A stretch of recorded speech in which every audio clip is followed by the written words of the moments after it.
The situation in Bangladesh, sir, is still evolving. The Army Chief, General Waqar-uz-Zaman, addressed the nation on 5th August. He spoke about assuming responsibility and constituting an interim government.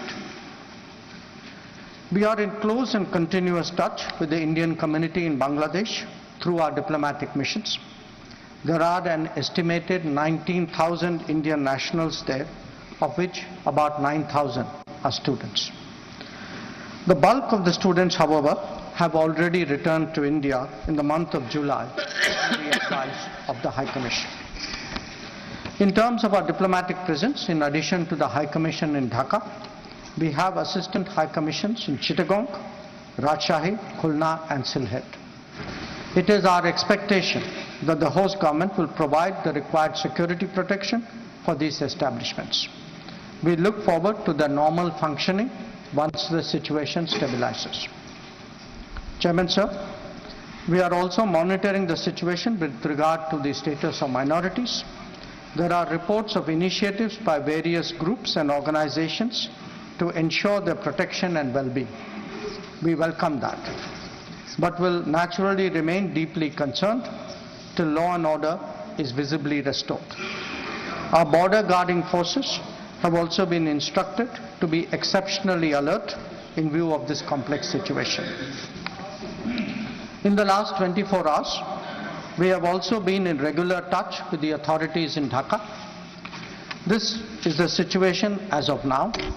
I seek the understanding and support of the House in regard to sensitive issues regarding an important neighbor on which there has always been strong national consensus. Thank you. Debate resumes. Shri Deepak Prakash.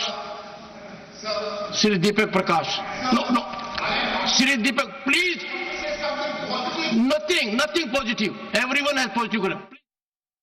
ने यहाँ खिताब किया है, अपनी बात रखी है। बांग्लादेश के पूरे क्राइसिस को लेकर राज्यसभा में तस्वीर साफ की है कि किस तरीके से वहाँ आज जून के आखिर में बांग्लादेश में तशद्दुद शुरू होता है और फिर वहाँ ये स्टूडेंट का एहतजाज बांग्लादेश में पुरतशद्दुद एहतजाज हो जाता है और तख्ता पलट हो जाता है। बांग्लादेश की पीएम शेख हसीना ने अचानक से फ़ोन करके भारत में आने की इजाज़त मांगी और साथ ही साथ माइनॉरिटीज़ के खिलाफ जिस तरीके से उन्हें निशाना बनाया जा रहा है, उनके घरों को निशाना बनाया जा रहा है, बिजनेस, उनके संपत्तियों को, जायदाद को, इमलाक को निशाना बनाया जा रहा है, उस पर भी हमारी नज़र बनी हुई है। बॉर्डर पर बीएसएफ को इंस्ट्रक्शन दे दिए गए हैं।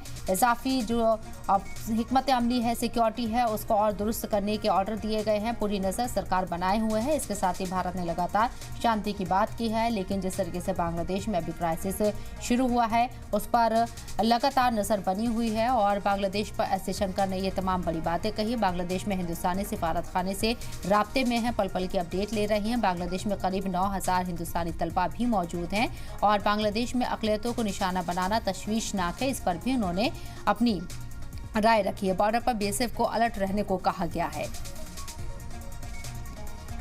बांग्लादेश पर एस जयशंकर ने सरकार की तरफ से अपना रुख साफ किया है। वाज़ेह रही कि बांग्लादेश का बॉर्डर अगर हम हिंदुस्तान से देखें तो 4096 किलोमीटर का ये बॉर्डर है, जो कि काफ़ी संजीदा है यहाँ पर और संवेदनशील होने के साथ साथ इसकी सिक्योरिटी भी बहुत ज़्यादा एक चैलेंजिंग है। ऐसे में बॉर्डर पर बीएसएफ को अलर्ट रहने के लिए कहा गया है, क्योंकि बांग्लादेश में जो तशद्दुद हो रहा है उसमें कई लोगों को निशाना बनाया जा रहा है और माइनॉरिटीज़ को भी निशाना बनाया जा रहा है।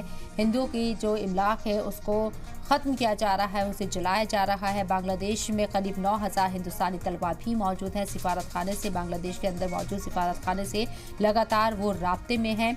सरकार लगातार इंफॉर्मेशन ले रही है और इसके साथ साथ आपको बताएं कि पूरा एक डिटेल एस जयशंकर ने दिया कि कैसे कब ये पूरा तशद्दुद भड़का और शेख हसीना कैसे इंडिया आई और अभी वो यहीं पर हैं। बांग्लादेश में हिंदुस्तानी सिफारत खाने से राब्ते में लगातार बने हुए हैं।